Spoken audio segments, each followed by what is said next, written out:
Hi every one, welcome to my channel மலரின் பயணம். இன்றைக்கி மலரின் பயணமாக நம்ம ஒரு சூப்பரான கோயிலுக்கு தாங்க போகிறோம். இது கோயில் அப்படின்னு சொல்கிறத விட ஒரு சூப்பரான டூரிஸ்ட் ஸ்பாட்டு. ஸோ இந்த கோயிலை பேஸாக வச்சு கிட்டத்தட்ட 100-150 படங்களுக்கு மேலே இங்கே எடுத்திருக்காங்க அப்படின்னு சொல்கிறாங்கங்க. 1970s முத்துராமன் சார் நடித்த படத்தில் ஆரம்பித்து இப்போ லேட்டஸ்ட்டாக அல்லு அர்ஜுனா நடித்த புஷ்பா படம் அது வரைக்கும் இங்கே நிறைய ஷூட்டிங் வந்து எடுத்திருக்காங்கங்க. இங்கே எடுத்த படங்களோட லிஸ்ட்டு சொன்னால் போய்கிட்டே இருக்குங்க. அதுக்கே ஒரு வீடியோ போடலாம். அவ்வளோ படங்கள் வந்து இங்கே எடுத்திருக்காங்க. இவங்களுக்கு தெரியும், அந்த கோயிலுக்கு கீழே அந்த மேடு தெரியுது பார்த்திங்களா, இங்கே வச்சு தாங்க நிறைய சாங்ஸ் ஷூட் பண்ணியிருக்காங்க. இந்த படம் எடுத்ததுக்கப்புறம் இந்த கோயில் வந்து திருமலை கோயிலுங்க, தென்காசி மாவட்டத்தில் இருக்குது.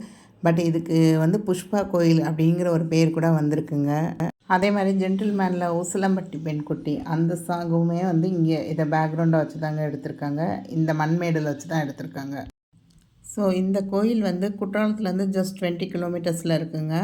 குற்றாலம் போகிறதுக்காக தான் போனோம். பட் அங்கே தண்ணி நிறையா விழுந்தது, மழை பெஞ்சிட்டு இருந்தது.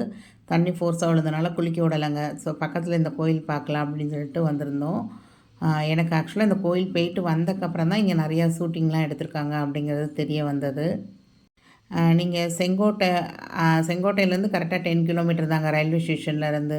ஸோ நீங்கள் தென்காசி, செங்கோட்டை அந்த பக்கமாக ட்ரெயினில் போகிறீங்க அப்படின்னா அங்கேருந்து ஜஸ்ட்டு 10 கிலோமீட்டர்ஸ் தான். ஷேர் ஆட்டோ அப்படி கூட வந்துடலாம். ஆக்சுவலாக கீழேருந்து மலைக்கு மேலே ஏறுறதுக்கு வந்து கிட்டத்தட்ட 600-650 படிகள் இருக்குங்க. படியில் ஏற முடியாது அப்படின்னு நினைக்கிறவங்க கீழேருந்து மேலே போகிறதுக்கு பஸ் இருக்குதுன்னு சொன்னாங்க. பட் நான் போன அன்றைக்கி அப்படி எதுவும் பஸ் பார்க்கலங்க. இல்லை நீங்கள் கீழேருந்து ஒரு ஷேர் ஆட்டோ ஏதாவது மேலே வரையும் வரோம் அப்படின்னா நீங்கள் ஆட்டோ ஃபேர் கொடுத்து கூட மேலே வந்துக்கலாம். ஒரு 3-4 ஹேர்பின் பென்ஸ் இருந்தது. போகிற வழியெல்லாம் சூப்பராக இருந்ததுங்க. அந்த பொதிகை மலையை பார்த்துக்கிட்டே குற்றால சாரெல்லாம் நனைஞ்சிக்கிட்டே சூப்பராக இந்த கோயிலை விசிட் பண்ணிட்டு வந்தோங்க. கிளைமேட் ரொம்ப நல்லா இருந்தது. மேலே போய் பார்க்குறப்பையும் இன்னும் ரம்மியமாக இருந்ததுங்க அந்த இடமே. இந்த கோயில் வந்து ஒரு 15ஆம் நூற்றாண்டிலே கட்டப்பட்ட கோயில் அப்படின்னு சொல்லி சொல்கிறாங்கங்க. சிலப்பதிகாரத்தில் வந்து நெடுவேல் குன்றம் என்று இந்த மலையை வந்து சொல்லியிருக்காங்க. கண்ணகி வந்து இந்த மலையை தாண்டி தான் சேரநாடு சென்றாங்க அப்படின்னு ஒரு ஆராய்ச்சி வந்து சொல்லியிருக்காங்க. அதே மாதிரி அருணகிரிநாதர் அவங்க வந்து அவங்களோட திருப்புகழில் வந்து திருமலை முருகனை புகழ்ந்து பாடியுள்ளார். இந்த கோயிலில் உள்ள முருகன், இது ஒரு முருகன் கோயிலுங்க, இதை புகழ்ந்து பாடியிருக்காங்களாம். இந்த கோயிலை பேஸாக வச்சு நிறையா நூல்கள் இருக்குங்க. திருமலை முருகன் பிள்ளை தமிழ், திருமலை அந்தாதி, திருமலை முருகன் குறவஞ்சி, திருமலை முருகன் நொண்டி நாடகம், திருமலை கரப்பன் காதல், அந்த மாதிரி நிறையா நூல்கள் வந்து எழுதி வெளியிட்ருக்காங்க. ஸோ இவ்வளோ பிரசித்தி பெற்ற இந்த கோயில் வந்து இப்போ ரீசண்டாக தாங்க ஃபுல்லாக ரெனோவேட் பண்ணியிருக்காங்க போல். கோயில் பார்க்க அப்படியே புதுசாக பளபளன்னு சூப்பராக இருந்ததுங்க. கிளைமேட்டும் சொல்லவே வேண்டியதில்லை. லைட்டாக ட்ரிஸ்லிங்கோட ரொம்ப நல்லா இருந்ததுங்க. உள்ளே நுழைஞ்சதும் இந்த ஒத்தையாக ஒரு பிள்ளையாருக்கு வந்து தனி சன்னதி வச்சுருந்தாங்கங்க. அதுக்குமே நீங்கள் வந்து ஒரு 10-12 படி ஏறி தான் போக வேண்டியது இருந்தது. இந்த படியில் ஏறி பிள்ளையாரை பார்க்க போயிட்டு அங்கேருந்து இந்த கோயிலை சுற்றி பார்க்குறப்ப ரொம்ப ரம்மியமாக இருந்ததுங்க.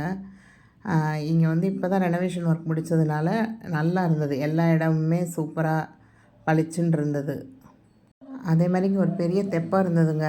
ரொம்ப அழகாக இருந்தது. அந்த தெப்பத்தை வந்து இந்த தெப்பத்துக்கும் ஒரு இது சொல்லியிருக்காங்கங்க. இத்திருத்தலத்தின் தீர்த்தமான பூஞ்சுனை அகத்திய முனிவரால் உருவாக்கப்பட்டது. நாள்தோறும் ஒரு தாமரை மலர் இச்சுனையில் மலரும்.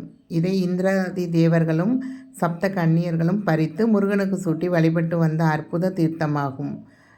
ஆக்சுவலாக அது வந்து இந்த தெப்பத்தை தான் சொல்லியிருக்காங்களா அப்படின்னு எனக்கு தெரியலை. பட் இங்கே உள்ள வந்து ஒரு சுனையில் வந்து டெய்லி ஒரு தாமரை மலரும் அப்படின்னு சொல்லி போட்டிருந்தாங்க. இது இந்த ஒரு கோயிலுக்கு போயிட்டு வந்தேன் அப்படின்னா ஒன்று போகிறதுக்கு முன்னாடி வந்து அந்த கோயிலை பற்றி நிறைய டீட்டெயில்ஸ் கலெக்ட் பண்ணுவேங்க. இது எதிர்பார்க்காம போயிட்டு வந்தோம் நாங்கள் இந்த கோயிலுக்கு. அதனால் வந்து தான் இந்த கோயிலை பற்றின சிறப்புகள்லாம் நான் நிறையா எடுத்து படித்தேன். ஸோ அதை தான் உங்களோட நான் ஷேர் பண்ணியிருக்கேங்க. அதே மாதிரி இங்கே தைப்பூசம், அதே மாதிரி வைகாசி விசாகம், அந்த மாதிரி முருகனுக்கு விசேஷமான நாள்களில் வந்து இங்கே தங்கத்தேர் இழுப்பாங்களாங்க. அந்த தெப்பத்தை தாண்டி வந்தக்கப்புறம் ஒரு சின்ன கோயில் இருக்குங்க. காளி அம்மன் கோயில் இருக்கும். அம்மன் சன்னதி ஒன்று இருக்குது.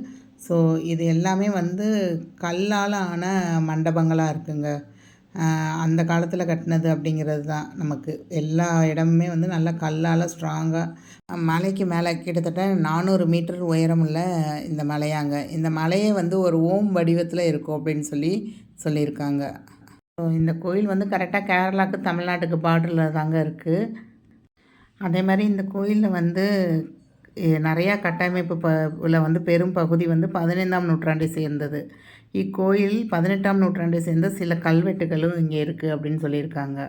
அதே மாதிரி இந்த கோயிலில் வந்து ஏப்ரல் வந்து வர்ற சித்திரை திருவிழா, அப்புறம் மே ஜூன் மாதங்களில் வந்து வைகாசி விசாகம், அக்டோபர் நவம்பரில் வந்து கந்தசஷ்டி, நவம்பர் டிசம்பர் மாதங்களில் வந்து கார்த்திகை, அந்த திருக்கார்த்திகை வரும் பார்த்திங்களா அப்போ, அப்புறம் ஜனவரி பிப்ரவரியில் வந்து தைப்பூசம். இதுதான் வந்து இந்த கோயிலில் வந்து முக்கியமான விழாக்களாக இருக்குங்க.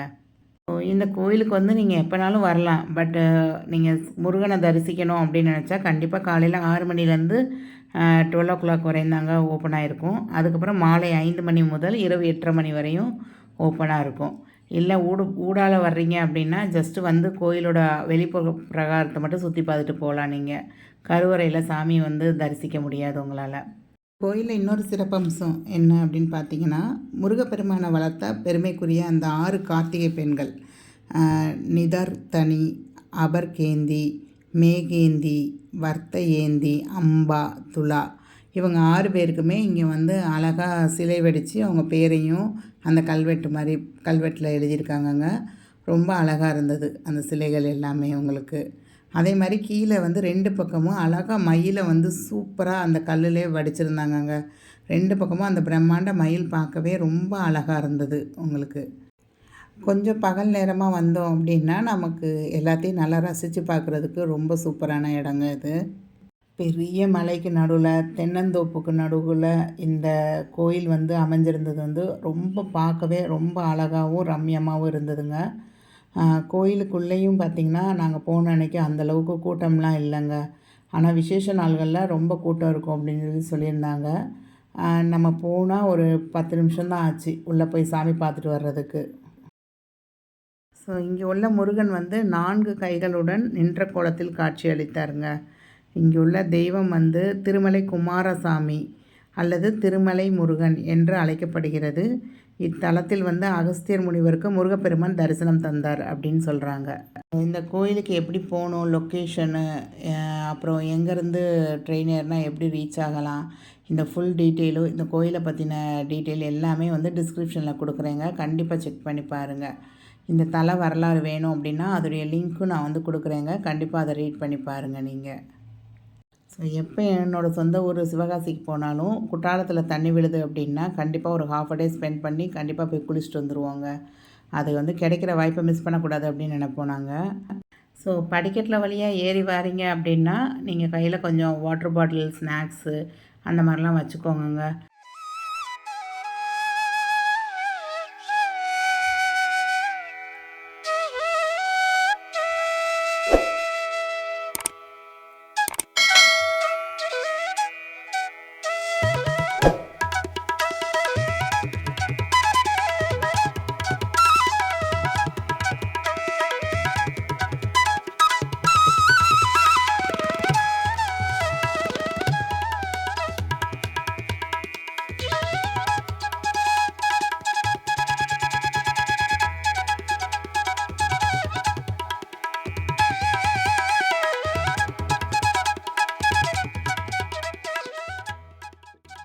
இந்த மரத்துக்கு கீழே வந்து அந்த அர்ச்சகர் படுத்திருந்தப்போ தான் இங்கே கோயில் கட்டணும் அப்படிங்கிற மாதிரி கனவு வந்ததாக சொல்கிறாங்கங்க.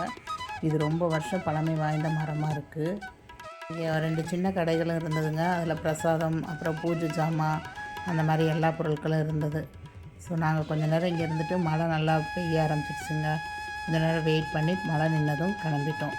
ஸோ இந்த வீடியோ உங்கள் எல்லாருக்கும் பிடிச்சிருக்கோம் அப்படின்னு நினைக்கிறேன். தேங்க்ஸ் ஃபார் வாட்சிங் த வீடியோ. இதுக்கு முன்னாடி இந்த கோயிலில் விசிட் பண்ணியிருக்கீங்க அப்படின்னா கண்டிப்பாக கமெண்ட் பண்ணுங்க. இந்த கோயிலில் உங்களுக்கு பிடிச்ச விஷயம் என்ன அப்படிங்கிறதையும் கமெண்ட் பண்ணுங்கள். ஸோ இதே மாதிரி வேறு என்ன மலை கோயில் வந்து உங்கள் ஊர்கிட்ட இருக்குது, அது நல்லாயிருக்கும் அப்படின்னா அதையும் கண்டிப்பாக கமெண்ட் பண்ணுங்க. ஃப்யூச்சரில் நானும் நிறையா மலை கோயில் பார்க்குறதுல எனக்கு ரொம்ப ஆர்வங்க. அதனால் கண்டிப்பாக அதையும் நான் விசிட் பண்ணுறதுக்கு ஈஸியாக இருக்கும். குற்றாலம் போகிற உங்கள் ஃப்ரெண்ட்ஸுக்கு கண்டிப்பாக இந்த வீடியோவை ஷேர் பண்ணுங்கள். கண்டிப்பாக இந்த கோயிலை பார்த்துட்டு வர சொல்லுங்கள். நீங்களும் குற்றாலம் போகிறீங்க அப்படின்னா, தென்காசி அந்த பக்கம் போகிறீங்கன்னா கண்டிப்பாக அந்த கோயிலை விசிட் பண்ணி பாருங்கங்க.